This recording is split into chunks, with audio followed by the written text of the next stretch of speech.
What's going on, YouTube? Hope you guys are having a very, very wonderful Monday. It's me, Lamont Tyson, Life Gang Avengers of Current Culture, TV show, movie reviews, and all other good stuff that go on these internet streets. And right now, I am waiting on Moochie and the living legend Larry to get in here. And before they join us, let me just shout out everybody that's watching. Thank you for coming and tuning in to me damn near 3 times a week, showing love, showing support, giving up super chats, man. I'm very grateful. And if you're watching me right now, please hit the like button and subscribe and check out all the people in my video description link that I do business with as YouTubers because they're all great. They've got great, great material, and we cover a lot of things.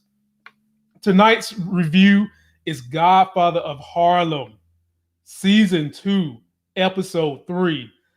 Ladies and gentlemen, if you're not watching this show, but you watch Power, you watch Snowfall, you watch all these other things, you're really missing out.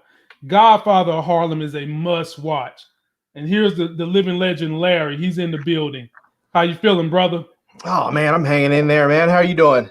I'm hanging in there. I'm just chastising the audience that if they're not watching Godfather of Harlem, they're really missing out on some classic TV. What you think, my brother?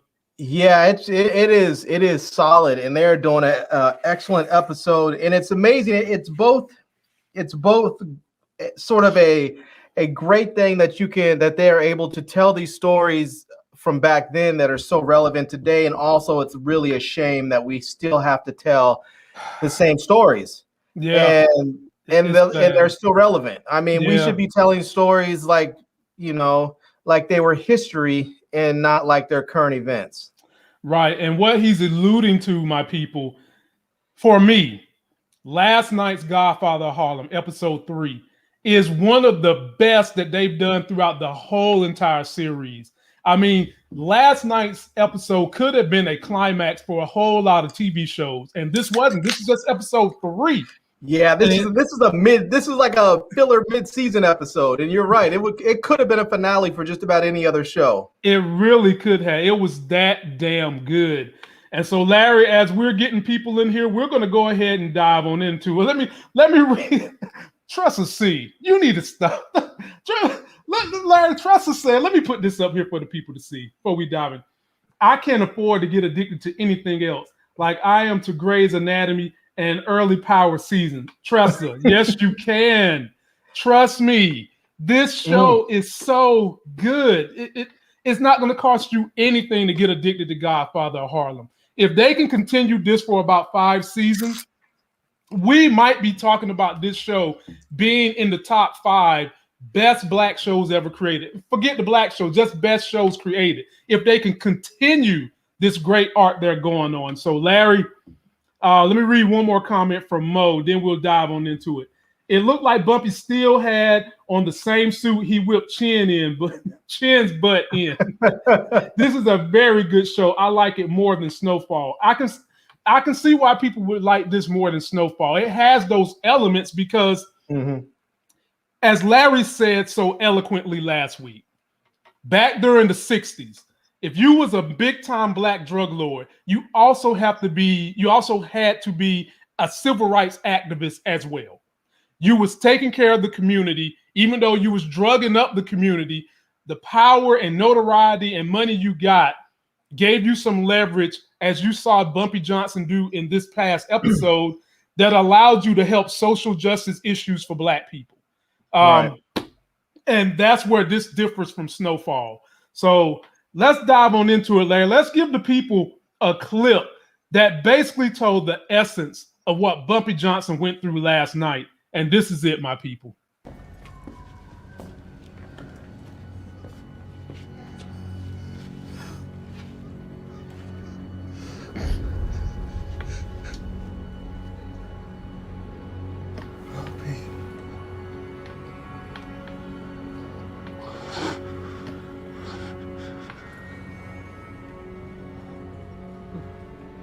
I'll get you out of here.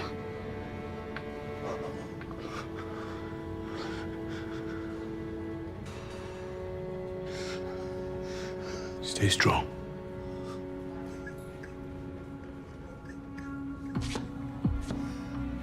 He needs medical attention. He's got a bandage. What is he being charged with? Resisting arrest. What was he arrested for? Inciting a riot. What does a shoe-shine man have to do with starting a riot? Grabbed an officer's baton. He's gonna die if he doesn't get help soon. And if he does, it's on you. What did you say? He dies. It's on you. Bumpy, please, let's go.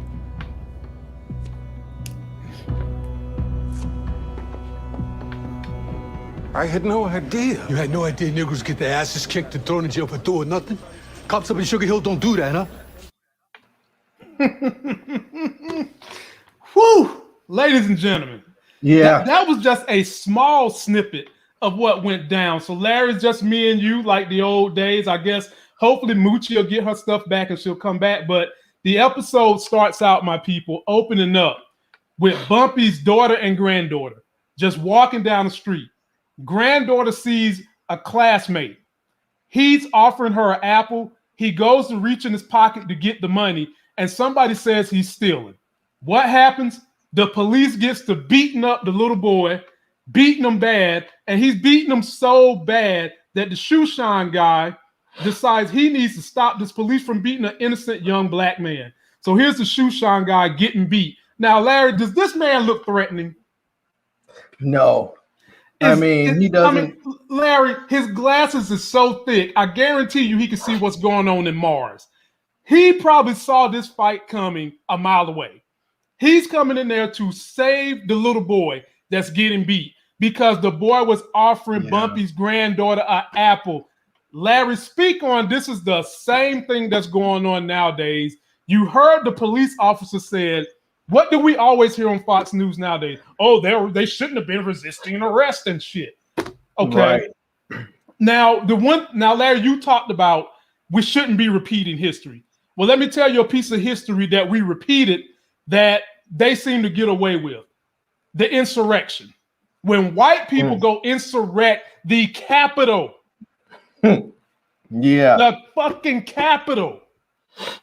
Did we hear any police officers come out and say, oh, they was resisting arrest? Did you hear that, Larry? I didn't ever hear that. No, because they didn't attack them. They didn't beat them. They just simply tried to push them back and allowed themselves to get beaten and sprayed with chemical weapons that ended up killing them.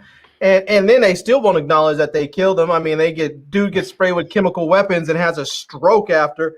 I mean, a young, healthy man has a stroke after getting sprayed with a chemical weapon, and they want to say that he died of natural causes.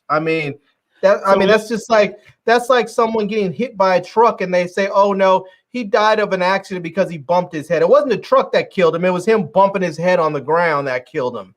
Yeah, so Larry, you hit my point. That's what they do. You hit my point right on the head. They never said that because they didn't try to arrest these MFers.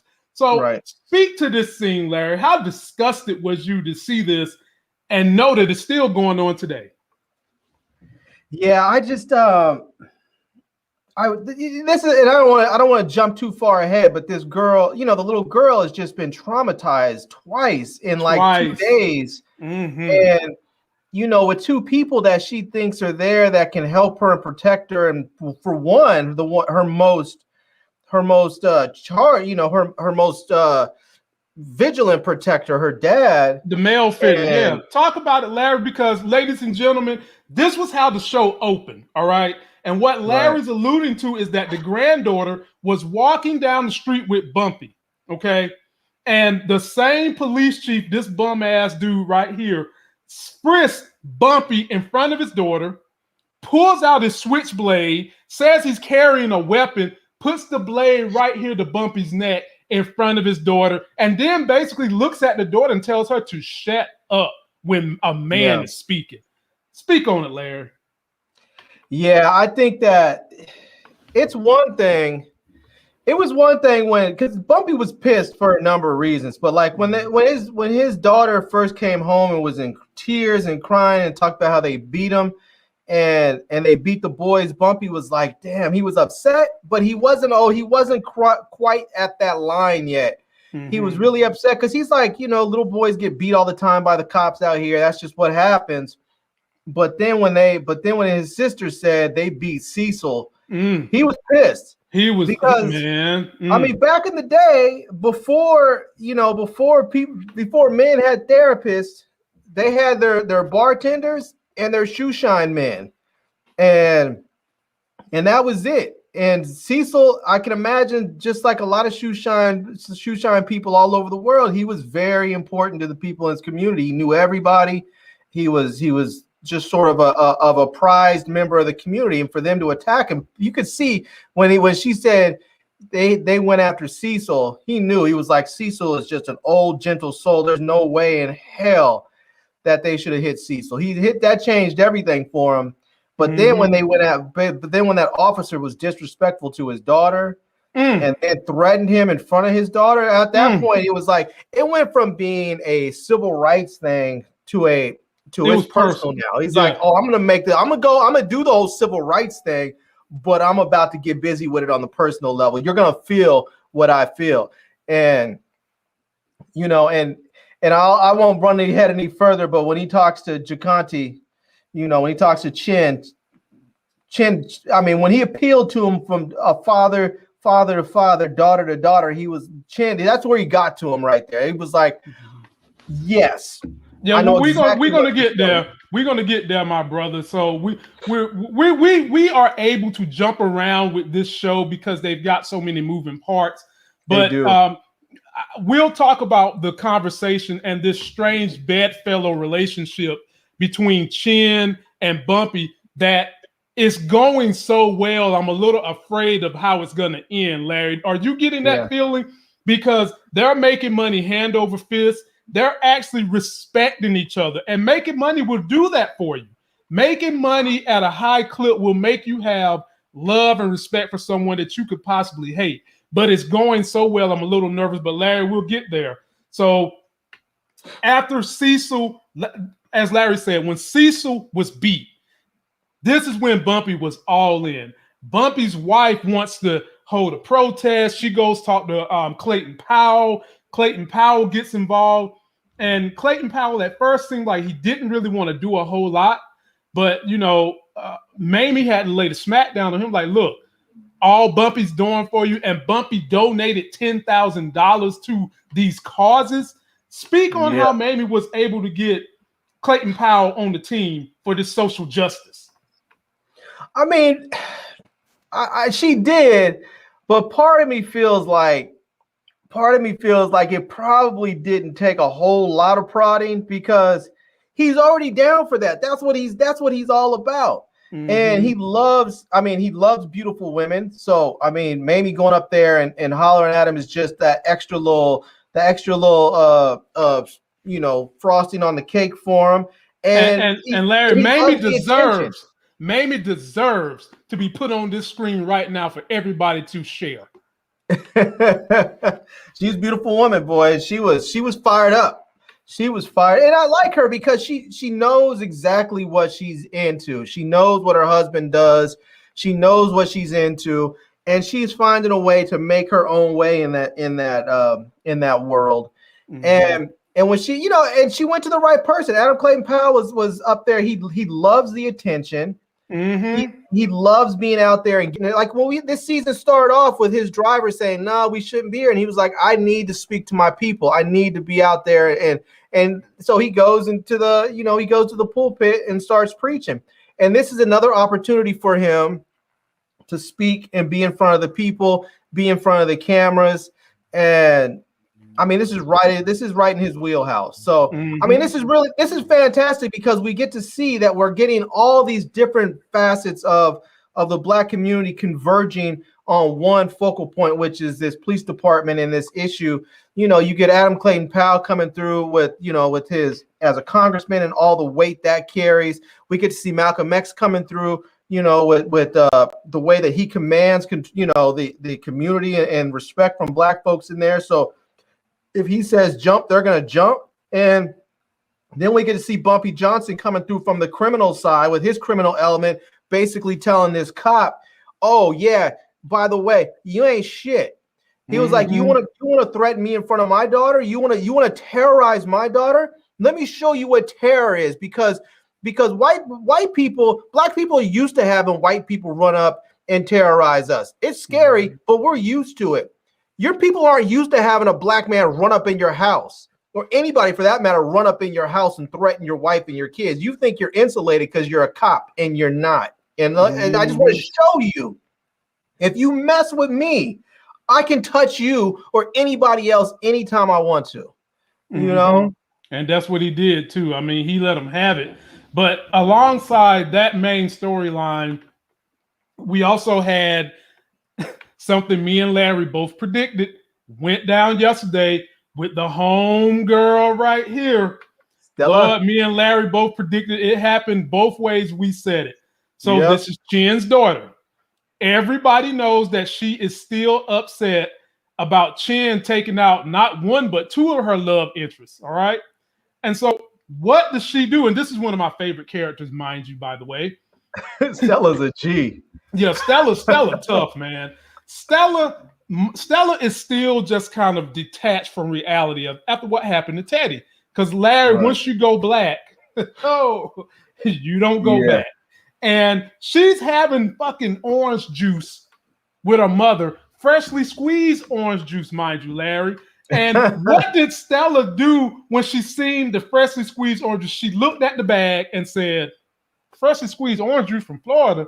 And she put two and two together, Larry. And what did she figure out? Yeah, she figured out homeboy was back. She is not a dummy at all. She figured out Benny was back in town, ladies and gentlemen. And me and Larry predicted that her and Ernie in cahoots would probably kill Benny. And before I even get to what really happened, let's talk about how she goes to the mama to tell the mama that the person that killed her son is back in town. And she basically was asking the mama for a blessing. And Larry, what did the mama say? The mom said, I don't want to know. You know? Yeah, the mama said, you know, she didn't really believe in killing, and anything that she was gonna do, she didn't want to know. The mama said, don't put me in it. And as a black person, Larry, how can you fault that mother? I think deep down on the inside, the mom probably would like to see the person that killed her son dead. But during that era, Stella could easily, you know, as a black person, it's hard to trust white people during that era. Stella could easily be like, the person who orchestrated this was Teddy's mom. I'm clinically insane. And they go after Teddy's mom and throw her into jail. Stella gets to stay out scot-free. Well, that's what they're gonna do based on the preview for the next episode. Hey man, see man, see that's why you gotta pump your brakes, man. Got to be more careful. Man, you brought the theory out there, and they already showed it. They showed that it looks like that might be the way that Ernie's thinking. But yes, I feel what you're saying. She wasn't comfortable saying yes, go ahead and do it. She didn't want it to be seen as like she was ordering the hit. Stella came to her and talked to her, and she was like, "You want my permission?" She was like, "I can't give that to you. You know, I don't want to know about what you do." Not to mention, Larry, did you catch the hot conversation between Stella and her uncle, the priest, when she basically was telling the uncle, she's like, look, dude, I know you slept with such and such in this family. Don't be trying to tell me what's right and wrong. I love every minute of Stella's storyline. She checked the priest on his dirty deeds. Then she checked the priest on listening to the daddy's dirty deeds. Man, here we go, ladies and gentlemen. Y'all's favorite is back in the building. I think the Mooch is back in the building. Moochie, are you back in the building? There's the Mooch. I'm trying to, I can't see y'all though. I'm trying to. Oh, Lord. Well, we can see you and we can hear you. Can you hear us?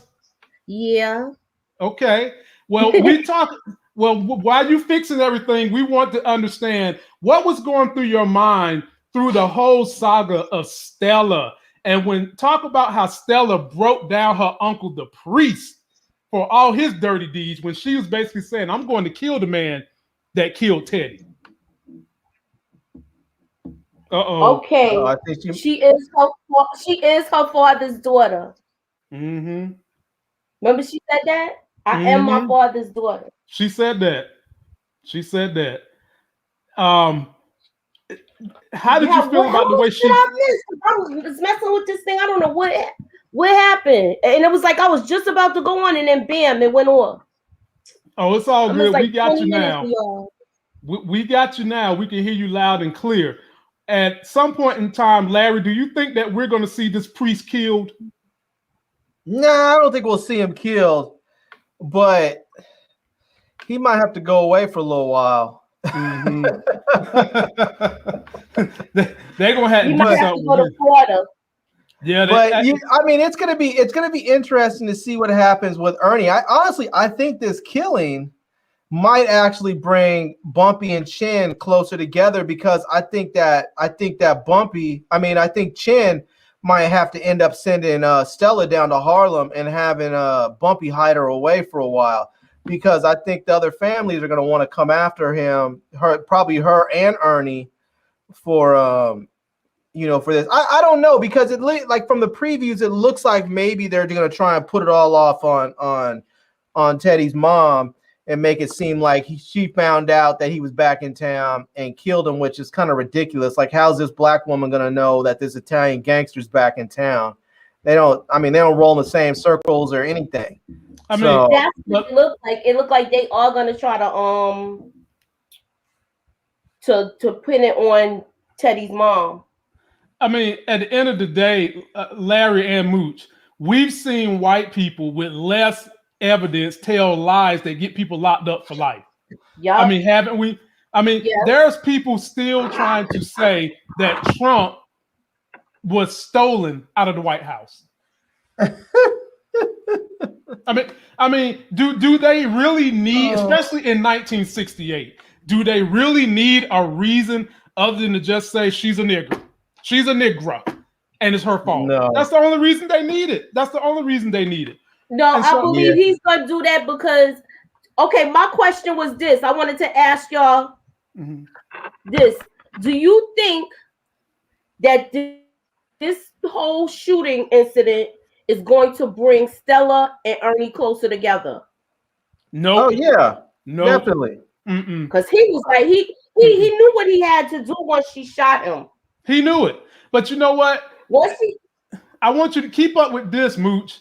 At the beginning of this episode, Chin told Ernie, you and Benny need to make up and be friends. If me and Bumpy can be friends, well, not friends, but we can tolerate each other, you two gyps is what Chin said. You two can be friends. So at the end of the day, Ernie wasn't feeling Benny anyway, because of Stella. And Benny knew that Ernie has feelings for Stella, and he was picking on him this whole episode about his love for Stella. You went behind the ears, you drive for her panty draw, all kinds of stuff. He wanted to kill her, not to mention it also ingratiated him with Stella. But I still don't think Stella's going to have any greater feeling for him. She might continue to use him for something. I think she's going to eventually sort of fall for him. It may not be that same sort of intense love, pure, sort of innocent love that she felt for Teddy, but I think she's going to feel something for him, because she's going to be like, damn, this is the second time this dude came and put his life at risk, to try and help me. Like the first time when he tried to come and warn Teddy, she's thinking like, I'm in love with Teddy. He loves me. And instead of him wanting to kill Teddy, he comes and tries to warn us. And, that didn't work out, but he tried. And then here she comes up, she blasts dude. And instead of like turning her over to her dad, or, he wasn't going to kill her. I mean, to be honest with you, it's kind of messed up for Ernie, but Ernie probably has the best of both worlds in this situation, because when Benny was ordering him, say, I'm ordering you to kill her. I mean, I think Chin's going to be able to say, look, you know that he didn't have a choice.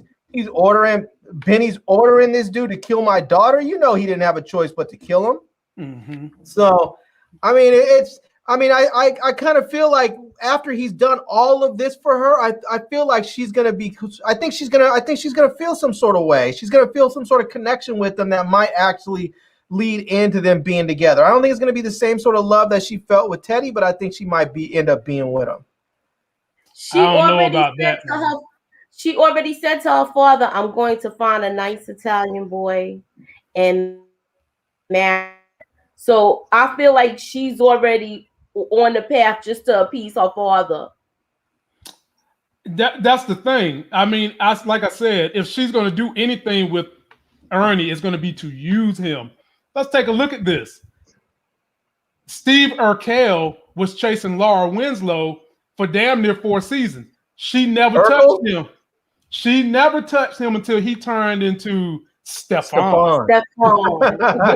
There ain't no magical machine that Ernie can get into and turn into Ernesto. It ain't gonna happen like that. There ain't gonna be no magical machine for Well, that. he did. If you see the coming attractions for the next show, haircut. Okay. I mean, I'm Yeah, gonna try. but see, Ernie's not some geek dude that he can't get girls. He could. I mean, to be honest with you, Ernie probably could get any chick in the neighborhood he wanted. It's just the one chick that he wants doesn't want him back. But I mean, he's a young man. He's good looking. He works for the neighborhood boss. The dude is. I mean, he's on the up. He's coming up. I mean, the only problem is the only chick he wants is the one that doesn't want him. You know, life is tough like that, my brother. Life is tough like that. I mean, hell, one of the richest men in the world is getting divorced because his wife don't want him no more. Whoop-de-doo. You know, I mean, well, we don't know if she doesn't want him or if he don't want her. We don't know. Bill Gates is getting divorced after 27 years from Melinda Gates. So we'll see. I'm gonna keep this story rolling with y'all. Let's talk about these two. The Great Apostle is back in town. And the great apostle, what can I say? This dude is just he's a dick. I'm sorry. I know you ain't supposed to talk about folks' pastors and all that. But this dude, he's just worthless. Basically, it's obvious he's jealous. Very. I mean, he's playing the hell out that role. Not only is he jealous, he keeps dangling in front of Malcolm's face. Do you want to get back in? Do you want to get back in? Malcolm has served up Muhammad Ali on a platter. Okay? Yeah. They get a meeting together. Muhammad Ali is ready to take, Cassius Clay is ready to take the name that Malcolm X gave him. And the apostle says, no, you cannot take his name. Why did he say that, Moochie? Because he didn't want to have X. He wanted to have something with his name in it. That's what I thought. Right. He feels like he said Malcolm cannot choose your name. Your name is given by me. Mm-hmm. The apostle. And then he tells Malcolm, basically, no more social activism for you. That little line and stunt you pulled last season about chickens coming home to roost when Kennedy died, no more of that. Which just shows you just how crooked the apostle is, because Malcolm is in there hot right now because he wants the nation to try and help out the black community. Larry, speak on this apostle and what is his real intentions, my brother? I mean, it's like a lot of these other dudes out there that are charlatans. I mean, they're after power and money. And I mean, if you're up there taking, telling people no, go ahead, get into the streets, do your social activism, piss off the cops, piss off the politicians. You tell people that it's okay to do all that, then all of a sudden you have all these eyes on you. The police start looking at you. The government starts to look at you. The FBI is investigating you more so than they already were. And then all of a sudden it starts to come out that you're taking money and you're spending lavishly while your people are impoverished. You're knocking up, 15, 16-year-old girls, and you have basically a harem of chicks with babies all over the south side of Chicago. And, It's just, I mean, he doesn't want people looking into his business. Wait a minute, Larry. He doesn't want people to see what's going on. I just caught that, Larry. What are you insinuating, Larry? A harem of chicks in the south side of Chicago? We talking a little R. Kelly here? What are we talking about, Larry? History do repeat itself. Oh, and then Moochie gonna say history repeating it. I wasn't thinking about R. Kelly, but I guess if it fits, you know. Well, the way you painted the picture, you was a Picasso with that one, Larry. I'm telling you, man. Disney would like to have you working at Pixar, my brother, because you set the blaze on that one. But yeah, they was a jealous. Picasso with that. You was like. But yeah, for sure, they are very jealous of Malcolm. And the thing is, Malcolm carries so much weight back then because he was fearless in trying to, when he became conscious, he was conscious. He was trying to help his people. And no one is as, I don't want to say as well spoken, but no one can get in front of the microphone, in front of a camera, and put together the words the way Malcolm could do during that era. And that's why so many people hated him, because they wanted what he was able to do. Now, right, you know, Suburbia Jones says Malcolm X was a wimp, he being controlled by the Honorable Elijah Muhammad. Malcolm X wasn't a wimp. Malcolm X was in fact, he was not being controlled by Elijah Muhammad, which was the reason why Elijah Muhammad had suspended him in the first place. You know, I mean, that's just really what it was. He was upset. Elijah Muhammad was upset because he couldn't control Malcolm. And then it was taking all that effort, and even it took so much to bring, you know, Cassius Clay in there to get him back into the nation, because during this time, they told him, you're to be silent, you're not to speak. And then what did he complain about? What did Elijah Muhammad complain about? Oh, I keep opening up the newspapers and seeing you in the newspaper. I turn on the TV and you're on TV talking. You keep on talking. You keep on speaking. He has an order of silence, and he's not being silent. He's not being controlled at all. And to make it even worse, Cassius Clay had a fight where everybody thought he was going to lose. And the nation chose not to show up because they didn't want to be on the side of a loser. But who showed up and prayed with them? Malcolm. Right. And not only did he never forgot that. He had an issue with that too. Yeah, of course he had an issue with that, because he called Malcolm on the phone, ring. You might not want to hang around. He called Cassius Clay on the phone, said, you don't want to hang around Malcolm. He's bad business. Cassius Clay said, I don't give a damn about that. He the only one that showed up for me. And they took pictures and everything. So I'm interested to see how that story plays out. We'll see. But we know, us historians know how it really played out. But let's just see how they dramatize it on the show.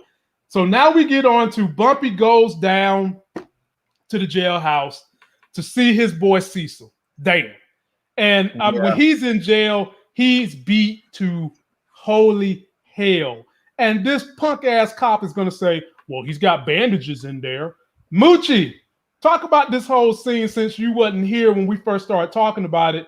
And did you really think that Bumpy was just going to step off? The man threatened you, cop. The man said if he dies, it's on you. And he was not scared of this dude, because so many people back in that era lived on fear. Fear alone. Moochie, speak on it. Uh-oh. Did we lose the Mooch? I think we might have lost her. Yeah, oh, there she goes. He was going basically to defend the boys, and he's not even a confront. Can you guys hear me? Yeah, you're in and out, though. In and out. Yeah, we can hear you, but you're in and out. I don't know. Well, while you work on that, Larry, speak to this scene. Can you hear me now? Okay, yeah, we can hear you now. Wow. Okay. My thing was this. When he went to check on him, and he saw that he had no type of medical attention, and he said the thing with the band-aid, he was like, I'm coming back, and I'm making sure he gets out of here. And the guy, I got his name. Who, the The cop? The police chief? yeah, Mills. That's his name, Mills. He was a butthead, yo. He was just really like he was already intimidated by Bumpy anyway, because he knows he's a street dude.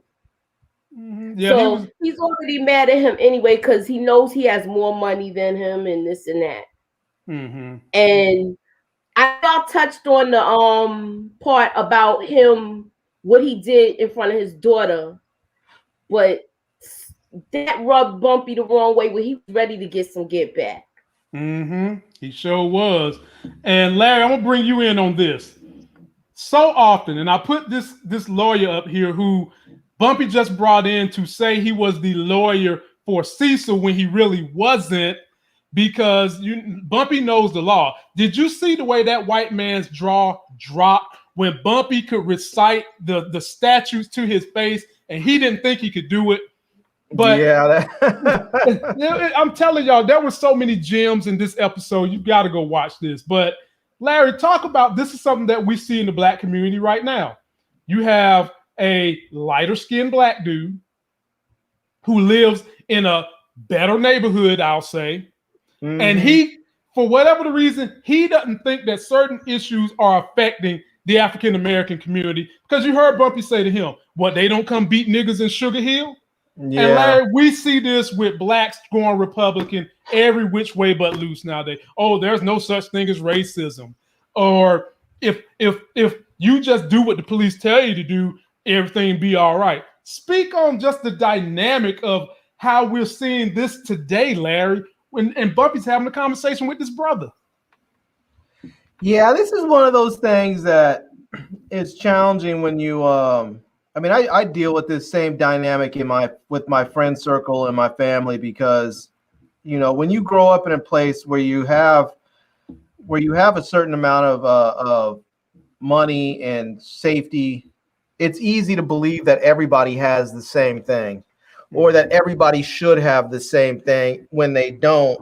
And it's hard for some people to understand that. It's hard for some people to understand that terrible things could happen to other people and it not be their fault.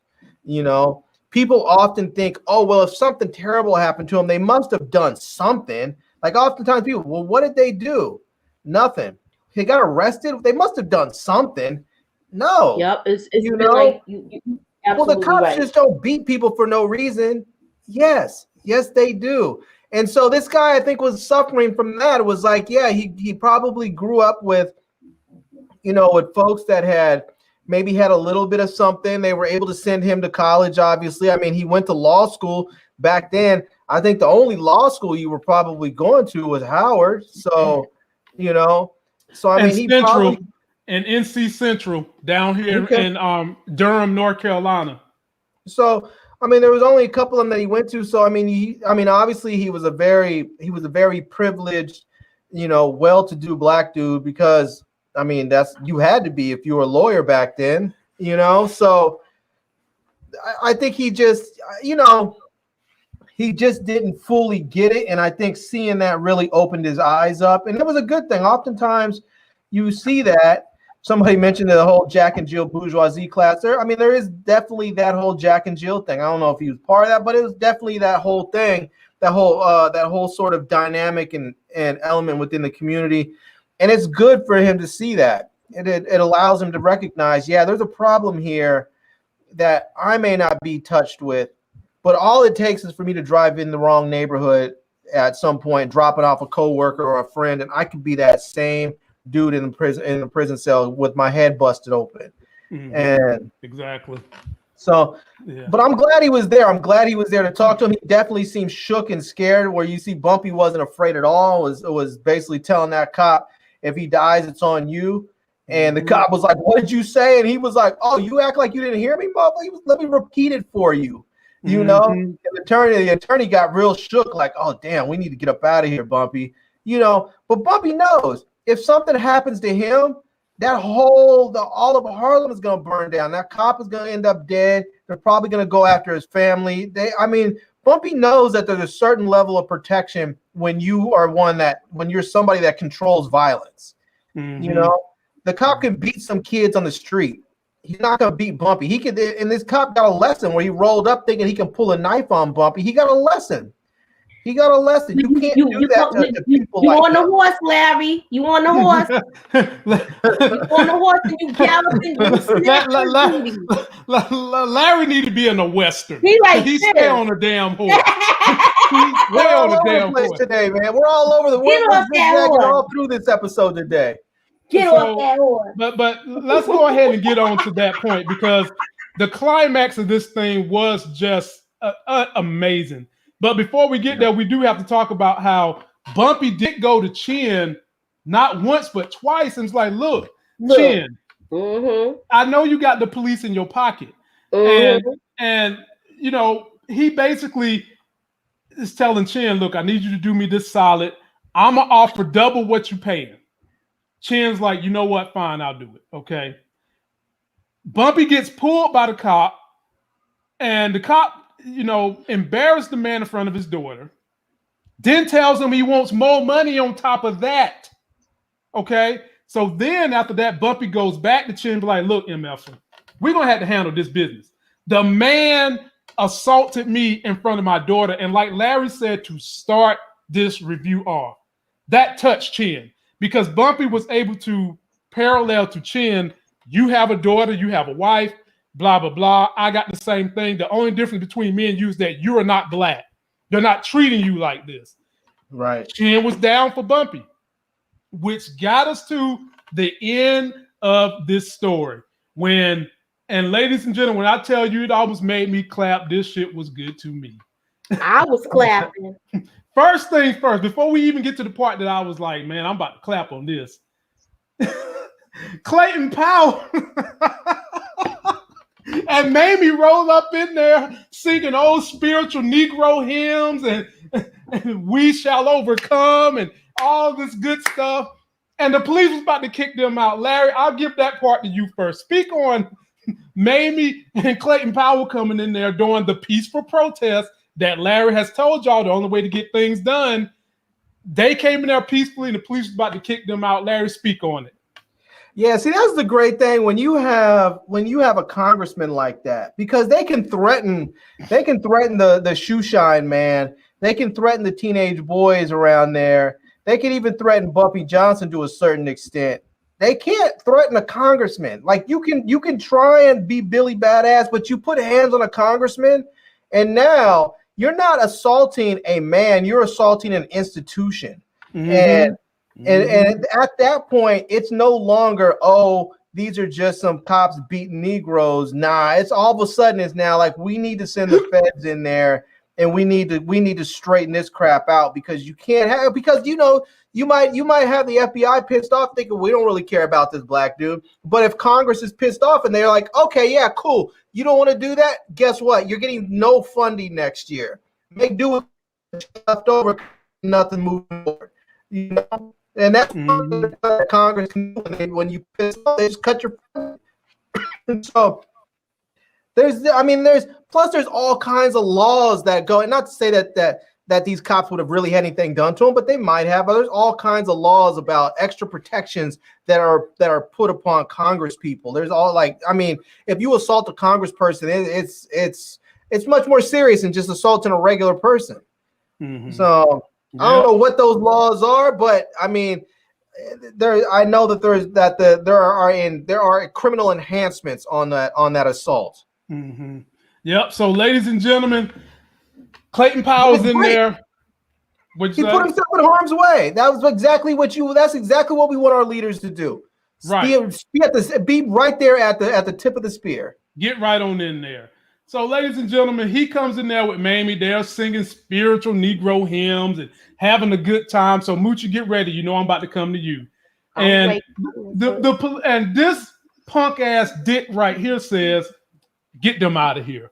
I don't care. You know, I don't care about their amendments and protesting. Get them out of here." And the moment he says that, this is when I was like, "Oh shit, it's about to go down." Malcolm and Bumpy come in there together. God told be more care. Boy, that had to be the most intimidating sight for white people back in the day. Malcolm and Bumpy coming in there together. And he comes in there, he tells that cop, you about to do XYZ. The cop's trying to be a hard butt until Bumpy hands him the phone and say, I got your damn family tied up. I got your little white daughter tied up. I got your wife tied up. Now what? Moochie, speak on it. Look, when they walked in there, Malcolm and Bumpy, and he said to him, oh, you're coming to sit in? And they said, no, we're coming to stand up. Right. That was the line I was like, because he gave it to him. Nah, we're not coming to sit in. We coming to stand up. And next thing you know, they got the whole family. Larry, talk about that one, my brother. I mean, because homeboy was still trying to be somewhat tough. He was slick tongue and all that. Then when he found out he had his family, that smile went upside down. I mean, this is one of those things that people often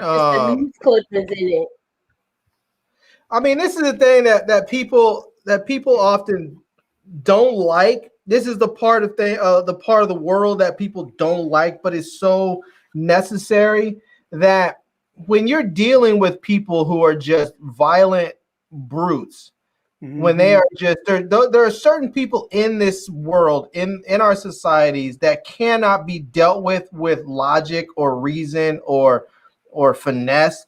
It takes just pure unadulterated violence to control them, and that police sergeant was one of them.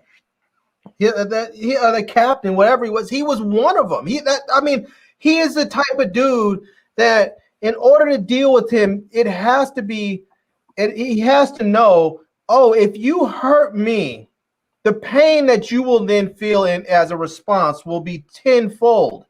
You know, it can't be an eye for an eye. It has to be an eye for a leg and an arm and a neck and a back and everything else. You have to make it so painful that they have to be willing to swallow their pride and their anger to let it go. You know, and that's what they did right here. Bumpy went out there and said, I understand that Malcolm can't do this. I understand that Adam Clayton Powell can't do this, but guess what? I can. I'm a criminal. This is what I do. You know? Street justice. That's what he called it. Street justice. Right. Just like that's exactly what it was. Exactly. Just like Bumpy was like, I'm not a snitch. I can get a full immunity for anything that I do. He was like, I'm not a snitch. He was like, so there's certain types of justice that I will do and won't do. This is the type of justice I will do.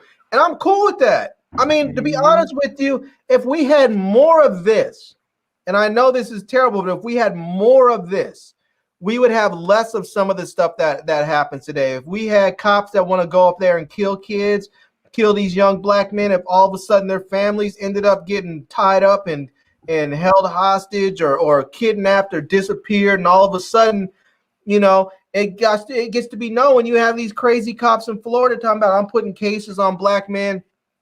If all of a sudden their families start disappearing, stuff gets turned right. Stuff gets turned. It's gonna be ugly. Don't get me wrong. It's not gonna be pretty. It's gonna be ugly. But the truth of the matter is, it's ugly for black people. And if it's gonna be ugly for us, then we need to make it a little bit ugly for them. And I'm not saying people should go out there and kidnap people. That's not what I'm saying. What I'm saying is that sometimes people need to feel a little bit of the pain that they're dishing out, so that they can understand what other people go through when they put them through it. Oftentimes we see in politics, politicians coming out against a whole lot of different social stances. Oh, we lost Moochie again. Here's one stance that a lot of politicians come out against until it happens to somebody in their family. Someone who becomes gay or lesbian. They're always like, oh, no, I'm not giving them no rights. Fuck that. And then next thing you know, your daughter is locking lips with another girl. I kissed the girl and I liked it on some some Christina Aguilera shit, you know, whatever. And like Larry said, all of a sudden you want to be up there talking about it's gay and they should have, you know, equal rights in housing and everything else. That's what it should have been all along. But it took them to be personally affected before they finally are willing to do something. All right, Mooch, Sometimes you need to touch them before, because they're used to touching. This captain's used to touching other people. He needed to be touched. And he got touched right there. You ain't lying. He got touched from his butthole to his mouth. All right, And Mooch, I'm sorry, but here's the thing. He has that captain has to know that any black man that's willing to go into this man's house, this white man's house in his white neighborhood and tie up his kids, he has to know this dude is willing to kill everybody, because he knows this dude is serious. There's like, you're not going to send some half-cocked, just some like half-ass dude over there to tie up this white police officer's family and this white neighbor. You know you're sitting like you're straight up G over there. That's like, oh, I'll cut all their throats and won't think twice about it. You know? So he knew this dude was in danger. This was not an idle threat. Well, it got Cecil the medical attention and out of jail and all that. So Moochie, you get the last word, summarize it, because I've got one more thing we need to talk about in the last 10 minutes. So summarize your feelings. I like the part where he opened the envelope with just the news clippings in there, because he thought he was going to get a stack of cash. And he was sorely mistaken. He sure and he was. Like, what's this? No, you need to call home. You need to call home. And they all gagged up. Lined it up. Oh man. Them people that's in bondage right there is playing the hell out of them roles. I mean, that mom looks very, very distraught. The daughter looking down, the son just looked like he just want to go to sleep. Once he put that blade, you took Bumpy's favorite thing, his own little switchblade, and you think you're gonna rub it across his neck in front of his daughter, and nothing's gonna happen. And that, street justice. And Chin gave him the address. Chin gave him the address.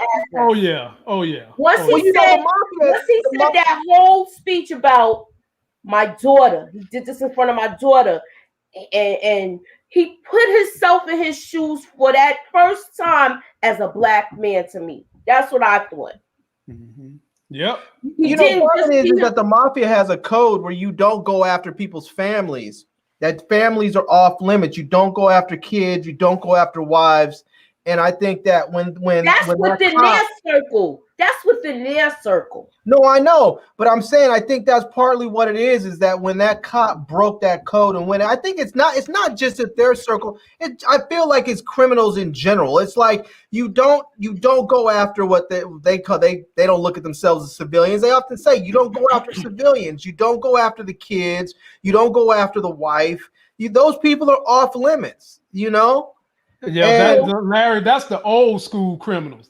We're talking about the old school right now. This is what we're back in the 60 years ago, 70 years ago. So, Black Beach. I think they're trying to get us to perhaps like Chin, but this relationship between him and Bumpy is going too well. Something's going to happen. I'm just going to tell you that right now. I don't know what, but something's going to happen. Somebody's going to get the squeeze put on them, and they're going to fracture that relationship. Something's going to happen. My question is this: Black Beach put a good point out there. My question is this to everyone: do you think it's going to go left if Teddy's mother's killed? Because I don't know. It might, but I Amy and all of that. I think Chin and Bumpy are going to become real allies for a while. I don't know if it's going to be, I don't know how long, but I think for a while they're going to become real allies, because right now they're sort of friends of convenience because they're making lots of money together. But I think we've already seen a quick glimpse of it in the trailer. We're going to see where the rest of the families are getting real jealous of Chin because he's making so much money.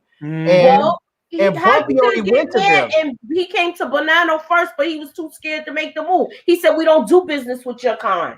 Right. So he went to both of them, and both of them said no, they didn't want to work with them. And here's Chin, the one that they were actually kind of worried about. They were like, "We can't work with Bumpy." Chin would be pissed. He'd be horrified. He'd be pissed. He'd be a problem for us. And here it is Chin, the one that's actually working with them. And so I think there's going to be a lot of jealousy coming through there. They're going to be pissed off about Benny getting killed. I think that they're going to end up becoming allies, like real allies of sorts, for a while. It may not be forever, but it's going to be for a little while. Yep. Like I said last week, Vincent Chin needed to get that fight. That fight needed to happen because he needed to get rid of some aggression. Mm-hmm. And he definitely ain't taking his aggression out on his wife, because I don't think they doing nothing with each other. You know what? Nah, they not ugly. Ladies and gentlemen, that's going to conclude our review. It was funny though. Chin didn't like that porn stuff. No, he didn't. That's why I said that. I was thinking about that. Yeah, he was like, I don't like this perversion stuff. Get this out of here. He was get this out of my face. He wasn't feeling that part. But that's it for Godfather of Harlem, ladies and gentlemen. Marvel dropped some news today. We've got to talk about that. So they dropped a video tribute to Phase 4. And I want us to spend the last good 5 minutes talking about that. But before we do, let me show you the video that they put out for all your viewing pleasures, because y'all know I am a Marvel guy. Here we go. Uh-oh. I don't see anything yet. There we go. Oops. It was there. I don't see nothing. I love being with people. It's the most incredible thing in the world. What are you doing? Oh, this is nice. That world may change and evolve. But the one thing that will never change, we're all part of one big family.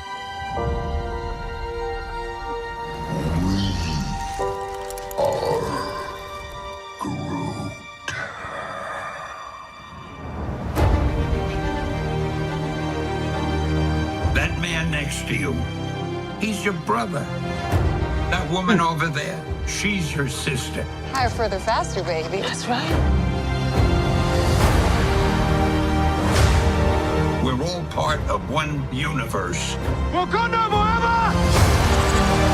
That moves ever upward and onward to greater glory.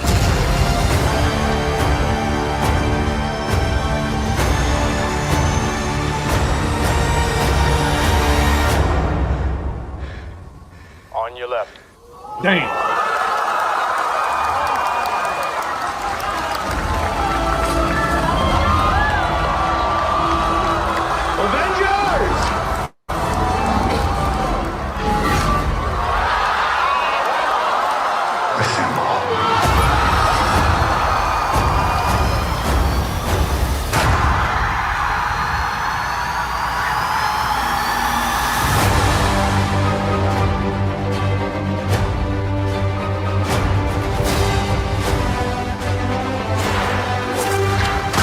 A lot of lives.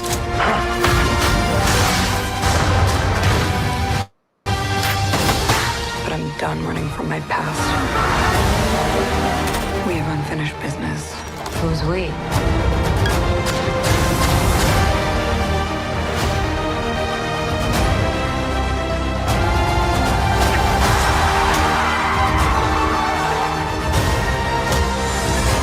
Oh boy. When you love something, you fight for it.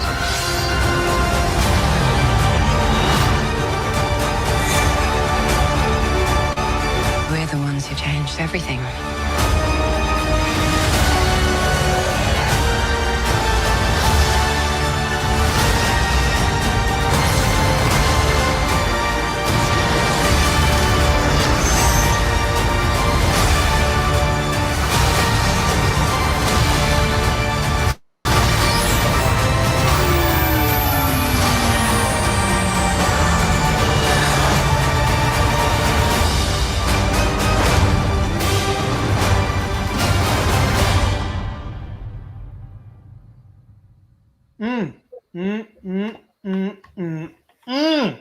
I feel like I was about to eat popcorn in the movie theater. Woo, woo.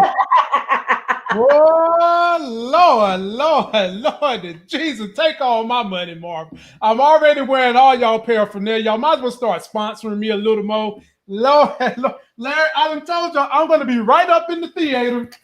me and L right here in the theater, just like this. That's every Marvel movie. This is coming with me. Every single one of them. We're gonna be in there. But there was one thing that B. Avery brought to my attention, Larry and Moochie. I'm listening. They gave you all those. They even introduced the Fantastic Four, but they forgot about this guy. They forgot all about Blade. He did something separate though. I saw that he posted. Did you look at the thing that I sent you earlier? I did. Okay. Are they bringing him into the MCU? Yes. Yeah, he's in the MCU, but why they ain't give him a little snippet in this trailer? I don't know, but they was just saying. I gotta look at the thing because I'm a Marvel head too, because that's what got me intrigued with your channel from the beginning. See, isn't he part of the Eternals? I'm not as who's he with? Because he's with the team, though, Captain America outfit, right? Right. I've been a Marvel head, so it is what it is. What's the team that he becomes a part of? Because I know Blade ends up teaming up with some other folks eventually. No, he winds up teaming up with the not the Howling Commandos. God, it's escaping me right. Many times I done read that comic. Basically, it's going to be him, Morbius, Ghost Rider. I forgot the name of that team. It escapes me, but he's not with the Eternals. But did y'all catch what they said about Captain Marvel? They didn't say Captain Marvel. They said the Marvels. Yeah, we're gonna have. So that's not like it's more than one. Daggone right. We're gonna get Miss Marvel, Captain Marvel. We're gonna get Kamala. We're gonna get Captain Marvel, and then we're gonna get that sweet, sweet lady we got from WandaVision. And I hope she wears outfits just like that. I like the well, she's gonna have to wear something else because that's her sword outfit. She's gonna have to get a. Yeah, they probably put her Marvel outfit. They probably put her in her traditional black and white. Probably is what they're gonna wind up doing with her. But then, like I said, I like her because she's chocolate. Hey man, hey, once you get a good taste of that chocolate, bro, you ain't eating no white chocolate. I can tell you that right now. Then we get on over here. Here's the full list of everything that's coming out. Wakanda forever. What'd you say? I said Wakanda forever. I want to ask you both, and I'll start with you, Larry. What two movies on this list are you most looking forward to? Just two. Just two, huh? Just two. Oh man, probably Shang-Chi and Wakanda Forever. Okay. See, man, that's tough though because I want to say I'm looking forward to Wakanda Forever, but I'm so scared about what they might do because they could really, really wreck that. So it's sort of a toss-up between Wakanda Forever and Doctor Strange and the Multiverse of Madness. That one looks like it's going to be incredible. Okay, Moochie, which two are you most looking forward to? You only get two. You only get two. Yes, you only get two. Oh, all right. Since I only could pick two, I'm gonna go with because I seen the trailer. You blinked out. The trailer looked like it was fire. What was that? I said Black Widow's trailer. It has me wanting to see it, and they keep teasing us. They kept teasing us with it, where it's like, all right, okay. Moochie, we lost you again, Moochie. The Moochie. So I did get Moochie. Am I here? Can you hear me now? Yeah, I hear you. So you said Black Widow, and what was the other one? I said Black Widow and Wakanda Forever. Okay. Wakanda Forever. Wakanda Forever. And I feel like the reason why I say Black Widow is because they kept teasing us with the trailers and the little snippets with.